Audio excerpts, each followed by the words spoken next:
Gamers fear the worst for Doom the Dark Ages campaign, and they might be right. Let's see what they're saying. id Software, owned by ZeniMax Media Inc. and one of the key studios within Microsoft's Xbox Game Studios division, recently revealed a developer sneak peek of the latest entry in the Doom franchise. According to Hugo Martin, Doom the Dark Ages story is easier to access now as we've taken the narrative out of the codex and into the cutscenes, featuring new characters, old allies, and powerful new villains. Okay. Yeah. Easier to access. Doom the Dark Ages story is easier to access. Yeah, he did say that. I didn't pay that any attention when I watched the game showcase, but given everything I've said tonight, okay, yeah, maybe there's a lot more merit to him saying that than I originally thought, because they literally just passed. I was paying so much attention to the trailer, I didn't really pay attention or have the time to break down what he said, but the word access, especially easier to access, is very telling.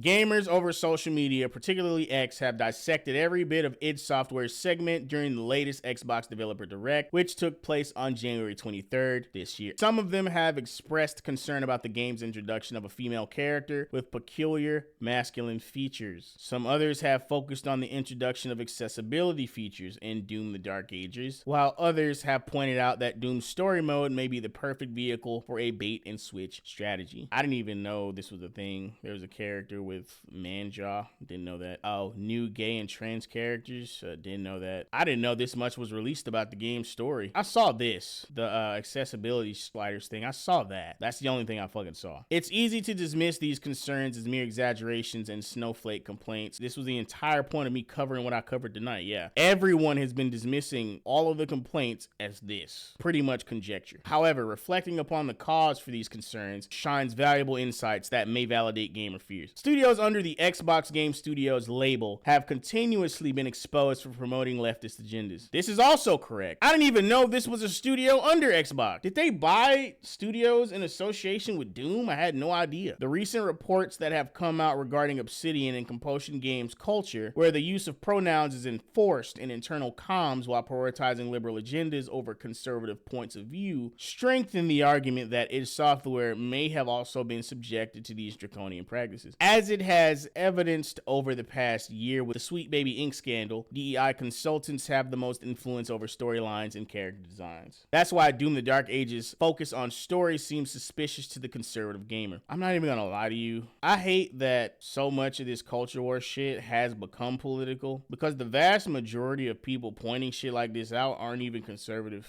Hell, most of them are not even political. Like, they don't have a label. They're like politically homeless. Like, this shit is suspicious to many different types of gamers, not just conservative ones. According to Martin, the story of Doom the Dark Ages, like everything else in the game, is big. It's a summer blockbuster event with everything on the line, and you are the star of the show. Your power is coveted by your enemies and withheld from your allies. With the Slayer imprisoned at the start of our story, the balance of power between good and evil is shifting and time is running out. It's a new story and the perfect entry point for new players. It's easier to access now, as we've taken the narrative out of the codex and into the cutscenes, featuring new characters, old allies, and powerful new villains. That description may sound exciting, although a bit safe and corporate, but a slightly deeper analysis uncovers reasons to be concerned. Exactly. Let's go over them one by one. It's a summer blockbuster event. Okay, that is an odd way to describe a video game.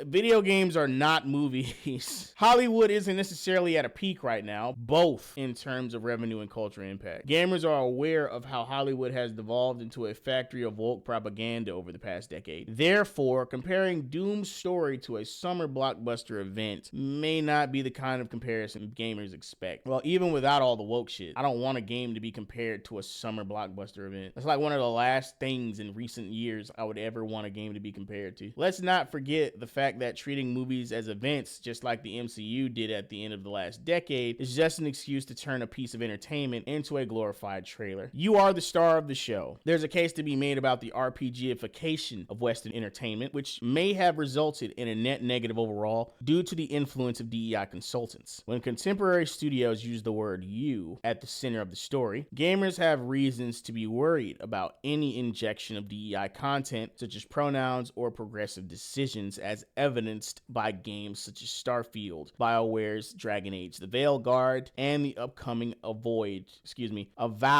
another title about Xbox Game Studios. It's a new story and the perfect entry point for new players. The Doom franchise prior to 2016 didn't really need a story. After all, Doom is all about destroying and eviscerating demons at a frantic pace. Why is id Software interested in creating a perfect entry point for new players? Having efforts to appeal to the widest possible demographic ended in miserable outcomes over the past decade, as evidenced by the Star Wars franchise? I mean, that's part of my point that I made tonight. More does not equal good. It's easier to access now, as we've taken the narrative out of the codex and into the cutscenes. A game's codex is an interesting narrative device that adds mystery and intrigue to how a story is told. Why has id Software decided to take narrative elements out of the codex and into cutscenes? It seems gratuitous at best and insidious at worst, since DEI consultants are notable for using cutscenes as a way to spread feminist and LGBTQ propaganda. Insomniac's Spider-Man 2 and Naughty Dog's The Last of Us are good examples of this. Doom: The Dark Ages looks like a promising title, but given the way its story was teased and the history of Microsoft pushing LGBTQ and feminist propaganda through its Xbox Game Studios division, gamers have valid concerns to be wary of the game's release. And that is all that I've been fucking saying.